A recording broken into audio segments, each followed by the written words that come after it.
So we'll be reviewing some footage today that was sent to me by a source inside of Venezuela. Some of this footage is clearly the night of the first strike on Venezuela, but this will give us an idea of what's going on in the country, what the stability is like, because some of these videos are going to happen the days after leading up to currently as of last night. Some of these videos were sent to me then. And then we're going to talk about the Bella 1 oil tanker being seized. So the naval blockade is in full effect with Secretary of War Pete Hegseth reiterating that on X just about an hour ago from the time of this video being produced. So we're going to break down what that second strike could look like. President Trump has said a second strike is possible if certain demands are not met. So we'll talk about what that would look like, and does some of this footage we're going to review show us that a second strike is more likely because of chaos, because of the inability of the interim government to actually have safety in the country. And then at the end, I'll share a video with you of an Igla 1S. That is a surface-to-air missile being fired at a U.S. asset, and we'll see the return fire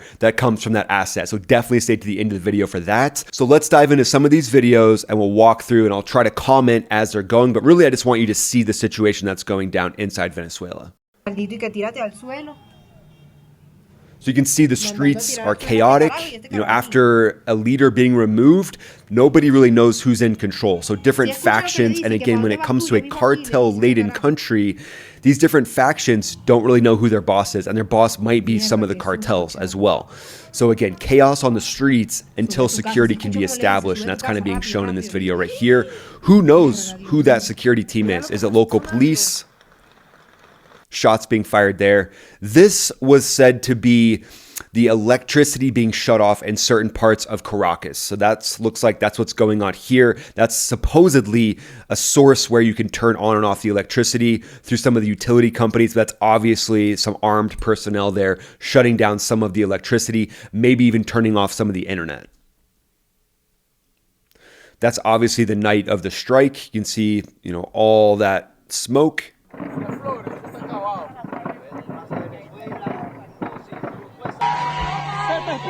So lots of chaos with these strikes happening. Again, you don't know who's going to try to seize control as well. With power vacuums, that's a massive strike happening there. That's likely near the palace. That's likely near the Miraflores area. Again, a lot of these strikes are going to center around Caracas. Not all of them. There's a few that happen throughout the country, specifically on some of their air bases that house the Su-30. And then this is the famous footage that we've all seen on X with the helicopters rolling in. And then this is an interesting one. So massive strike there. That looks like it might be near an airport as well. It almost just looks like an airport in the background. And then those were simultaneous strikes. If you saw that, two massive simultaneous strikes happening right there. And that could take out air assets. That could take out specific, barracks for the troops that were there to protect Maduro. We don't know exactly what those targets were, but that is a wild video. You can hear small arms fire in the background of this one. Yeah, this is the night of the war, obviously, all-out war going on there.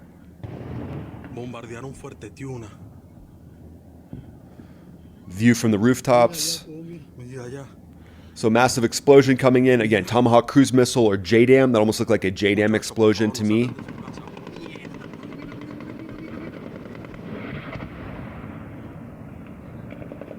Yep, different strikes happening through certain centers of power for the Maduro regime. That's what that looks like there.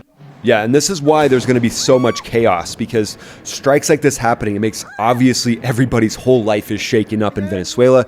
So now it comes down to, can that interim president actually seize control of the country and actually do what's right for the people as they transition, hopefully, to some sort of a democratic election that should happen soon, hopefully. But again, that's going to be hard to control those different cartel factions that are trying to seize power. I mean, think about it. Their ultimate boss was a cartel boss with Maduro, and they had little, middle-level bosses as well. So Maduro wasn't the only one. There you can see some troops, running through the center of the city. So again, Maduro's SWAT teams, Maduro's police forces, lots of corruption in the city, and rooting out that corruption is not going to be easy without an economy. Once the economy gets trucking, And these former cartel guys are, pulling in 6 figures a year off of legitimate sources, likely, oil revenue. There's AAA going up into the air right there. So that just shows you, like, that AAA with the tracers, they're just probably firing blindly. So they know that they're about to get struck. Maybe they got some blips on their radar, and now they're just going to blindly shoot that AAA up into the sky. But those were big rounds. I mean, think 30 millimeter rounds. More AAA. Yeah, I'm not sure if this AAA footage has been seen before. This is my first time seeing it. And those are large. Those are massive rounds. But again, there's going to be tracers, every couple seconds. So there's going to be rounds that you don't see in there as well.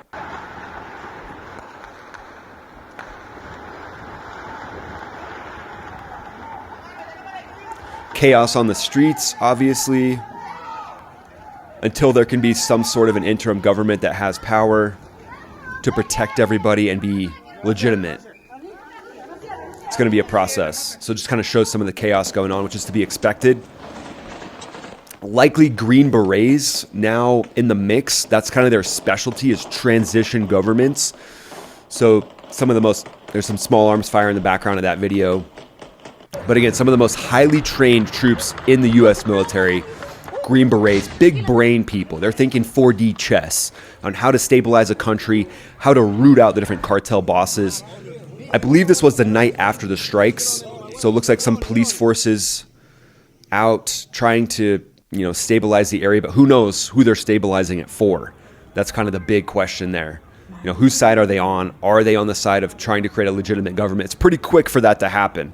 They're probably still trying to seize power, trying to figure out who's in control of them. They're getting orders from probably 4 or 5 different people, and that's where the U.S. State Department comes in, establishes more of a structure, but that takes time, right? And then the security is one part of it. So having the Green Berets in there to establish that security and start doing those 4D chess moves, that is huge. But Trump's ultimatum to the interim government, it boils down to this: ditch your deals with China, Russia, Iran, and Cuba, and lock the oil sector into exclusive U.S. partnerships, or brace for another strike wave. So the tanker grab, this isn't random as well. This is a direct shot at the shadow fleet that's propping up the old regime's cash flow, and taking down that oil tanker is going to continuously stop the flow of income coming in to the Maduro regime, which basically the interim president is still a part of. So the U.S. wants to root out corruption and make Venezuela a very strong oil-producing nation that is teamed up with U.S. companies. And the U.S. is saying that they want 5 million daily barrels flowing per day, potentially up to that number, through firms like Exxon, basically flipping this from an energy choke point to a secure ally that then they can help sell that oil to places like China. Again, China is the biggest purchaser of Venezuela's oil, and it looks like if the efficiency ramps up, then they're going to be able to sell more barrels of oil to China. So things are just going to get better for China at the end of the day. If you guys want, go ahead and join the Max Ready Room. That's where I do lives once a week where we break down situations just like this, but we go way more in depth. I think you'll enjoy it. I built an entire ready room that represents a fighter ready room prior to stepping out to the flight line. So check that out in the comments below. Just click that link in the description. So the way that the Bella 1 was likely taken down, if you've seen my channel before, it probably followed a similar cookbook with Coast Guard teams teaming up with special operations to take that now Russian vessel, which was rebranded as a Russian vessel. And this is just a broader play in shutting down that shadow fleet. President Trump is also demanding that Venezuela sell off 30 to 50 million barrels of seized stockpiles under U.S. oversight to bankroll the stability and to bankroll elections for the country. I think that's actually a really great plan because, again, when it comes to security in a country, if you think of what it takes to get a country to stand on its own 2 feet, it's not just security. You have to have education, which comes from economy. So economy has to be bolstered and boosted up to then create stability in the country that then allows for people to get an education. But the interim government is led by Delcy Rodriguez. That's Maduro's former VP. She was sworn in days after the raid. The demands on her are strong. They must cancel all foreign form joint ventures with PDVSA, that's the state oil company for Venezuela, and redirect production exclusively to American buyers. That means auditing oil fields around Lake Maracaibo for sabotage, restarting rigs with U.S. tech and crews, and tying every barrel to sanctions relief, essentially handing the keys to Exxon and Chevron for a quick output surge while freezing any of the rival assets connected to Russia, China, and Cuba. But chaos has been brewing from factions like Maduro's loyalists in the military. They're said to be torching refineries and ambushing different patrols of legitimate government forces. Sinaloa-linked cartels are said to be hitting supply lines for their drug turf, trying to protect their fiefdom, and embedded Chinese and Russian operatives are leaking intel to spark riots in Caracas slums. These groups aim to derail the transition, keeping Venezuela a fractured proxy battlefield. So now let's picture a hypothetical situation of the second strike. So let's say the ultimatum is ignored by the interim government. Interim leaders basically balk at the demands from the US. Loyalist factions start to torch more rigs, and Russian Wagner mercenaries dig into Maracaibo with Chinese drone overwatch. The US could then approve an encore of Operation Absolute Resolve. At that point, likely 6 F-22s would blast off from Homestead Air Force Base at Mach 1.5 over 800 nautical miles with EA-18G Growlers launching off the USS Ford, jamming radars in trail to even do more electronic damage than what the F-22s can do themselves.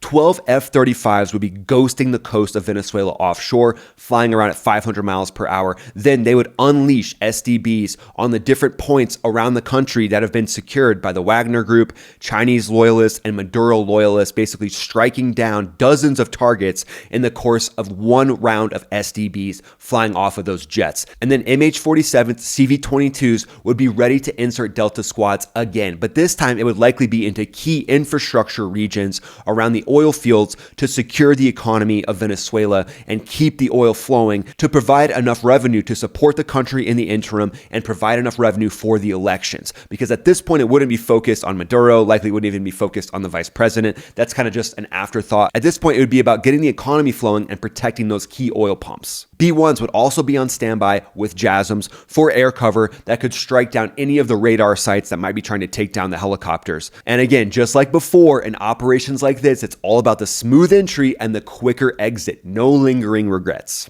So as promised, here's the Igla-S being fired. That is a man-pad, so it is a shoulder-launched missile being shot at likely one of the helicopters trying to take them down, and we'll see the response that comes from the helicopters themselves.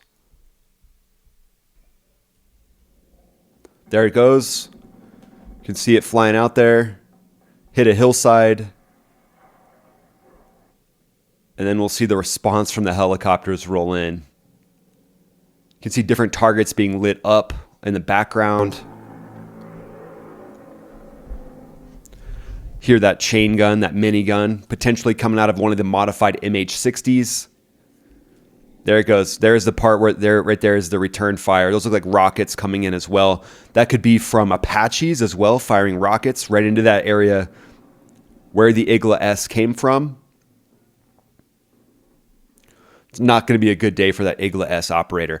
But again, it's said that 5,000 of these things are likely scattered throughout Venezuela at this point. So massive operation. I mean, at 5,000 of these, you got to be very careful with the helicopters carrying special operators from point to point, because one of these factions aligned with the cartels gets a hold of one of these things and wants to be cute and fires one of these off at one of the helicopters loaded down with special operations forces. There you go. More rounds. Oof. I mean, that's a beast of a gun. Sounds like a minigun.